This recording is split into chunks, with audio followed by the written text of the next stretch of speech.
Claudio, welcome back to the channel. You know what I'm saying? If you ain't checking my last video, make sure you do that. And if you ain't subscribed, make sure you subscribe because I'm not gonna stop going. You know what I'm saying? Your boy is here. You know what I'm saying? Marvel, DC, be ready to accept me, nigga. You know what I'm saying? Today, we got a video from Everything Always. Breaking Marvel rebooting Spider-Man. Part 4 will be a fresh take.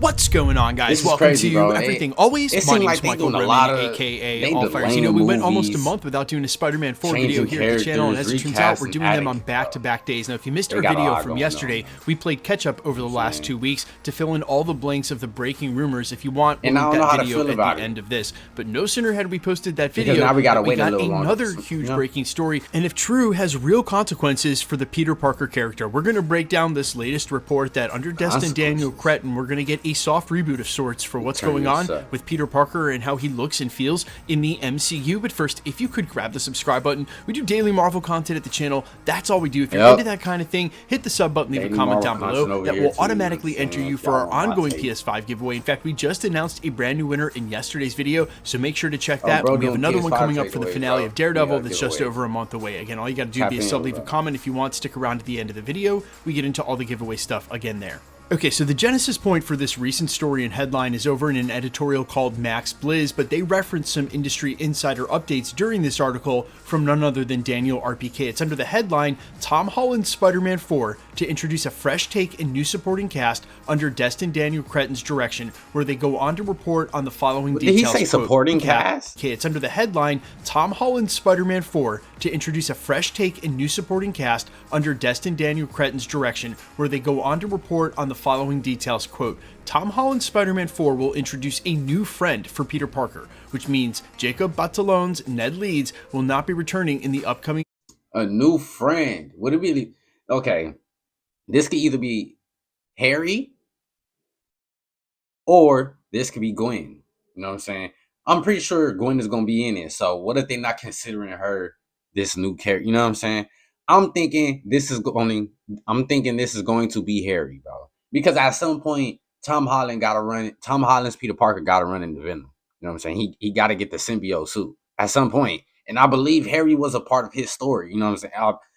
In the video game, that's how it is. You know what I'm saying? He's young enough to where he can kind of match up to the storyline in the video game. You know what I'm saying? So I'm thinking it's going to be Harry, bro. Y'all let me know who y'all think it's going to be. I really think it's going to be Harry. Film and is no longer a part of Peter Parker's life. I think Oscorp and all that's about to pop industry up insider in his, Daniel Rickman posted to his Patreon revealed that Spider-Man 4 will reportedly feature a new supporting cast. The film is said to present a fresh take on the character and a new direction under Shang-Chi and the Legend of the Ten Rings director Destin Daniel Cretton. And that report he's referencing by Daniel RPK was him referring directly to the casting grids, where in reaction to them, it really made it feel like this was a whole new world and a whole new take on the Peter Parker that we still know, but is in completely different circumstances with really none of the same supporting cast. And that's of course going to lead to development of his character being in a totally new circumstance. Now look, this shouldn't be a total shock because this is exactly where they parked, pun totally intended, Peter Parker at the end of Spider-Man No Way Home. They left him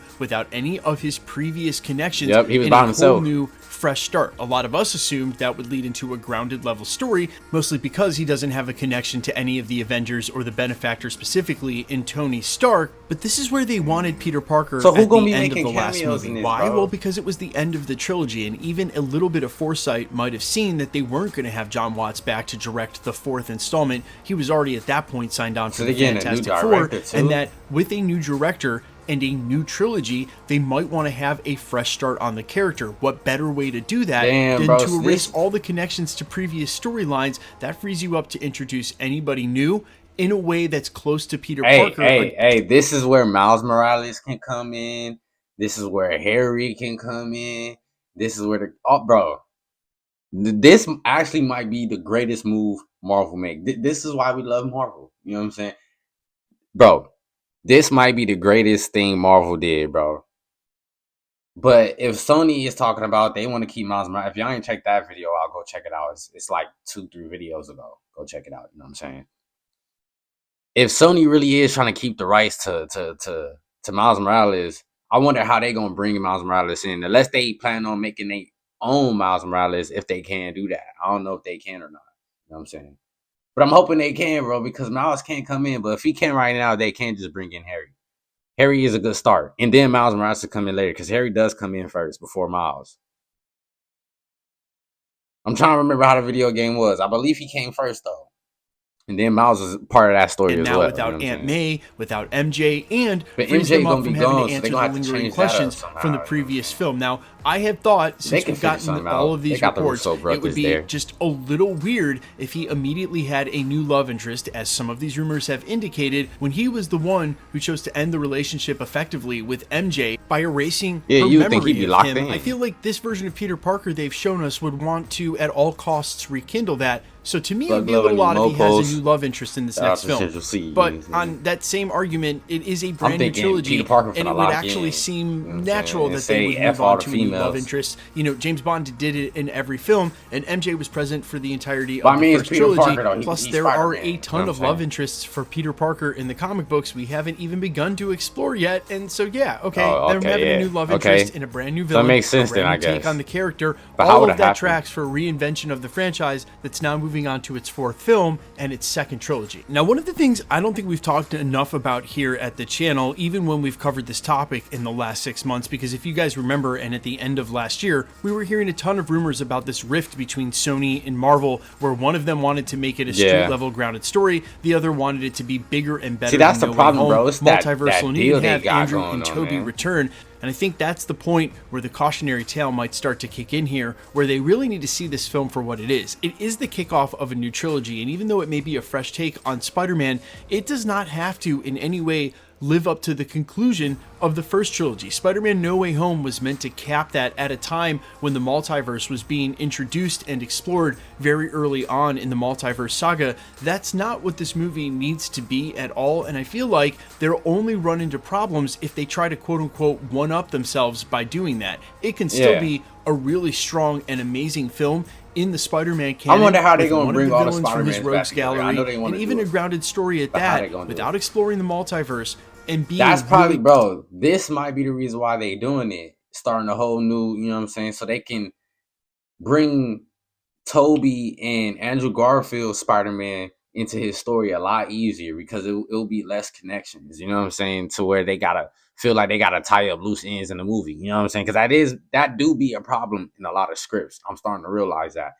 a lot of script writers be like, damn, we gotta tie up this loose end, because this is a loose end we gotta tie up at some point. And if we don't tie it up now, it's just gonna be lingering and people gonna notice it. You know what I'm saying?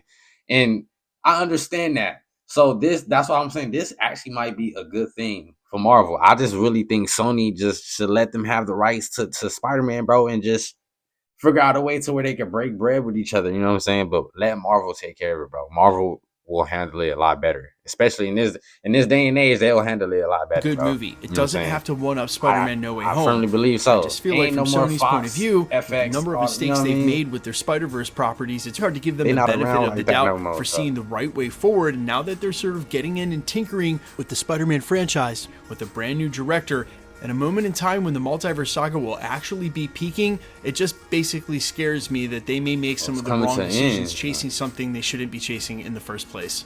Now, one thing we've mentioned before here at the channel but haven't brought up in a while, and is most important when it comes to Spider-Man 4, is that if the decision is ultimately made by Sony and Marvel to tie this into the two Avengers films, the goings-on in the multiverse, that means that they're contingency writing their script on any changes that they may make to the Doomsday script, and even Avengers Secret Wars at that, if the end of the film is meant to set something up. And you have to imagine if I don't know if y'all know, but I'm letting y'all know right now, they are talking about finishing the Kang story. So the fact that Doomsday is being delayed, we know Endgame is most likely going to be delayed. I mean, not Endgame, but Secret Wars is most likely going to be delayed. You know what I mean? And a lot of other movies that, we know a lot of things going to be delayed because, shit about to be delayed. They hands films, on everything. Which now. He will. Where he starts and ends that film is a big deal. That's why I think it's taken as long as it has for them to rewrite the script. And by last report, we covered it in yesterday's video by Daniel RPK, they're looking to have that script done by March, so in the next couple of weeks. But you guys let me know all your thoughts down below. How do you feel about a fresh take on our Peter Parker? And what do you think those surrounding cast members should be? Who do you got for the villain, the love interest, and the new friend? I'm all ears as always. Quickly, let's jump into the giveaway stuff. Y'all think this is a perfect thing that they doing right now by rebooting everything and delaying stuff and deciding to bring some stuff back, bringing some characters in, and I'm telling you now, bro, the Mutant Saga is gonna be the best saga we've ever seen, bro. I feel like the Multiverse Saga is like, I feel like they trying to amp it up a little bit. You know what I'm saying? Which is cool. You feel me? It's coming to an end, but they trying to amp it up a little bit before it gets to the end, so people get more excited about the Mutant Saga. I'm pretty sure that's the reason why they doing it. You know what I'm saying? But the Mutant Saga, bro, is I'm more excited for that than I am for the Multiverse Saga, bro. I'm not even gonna lie.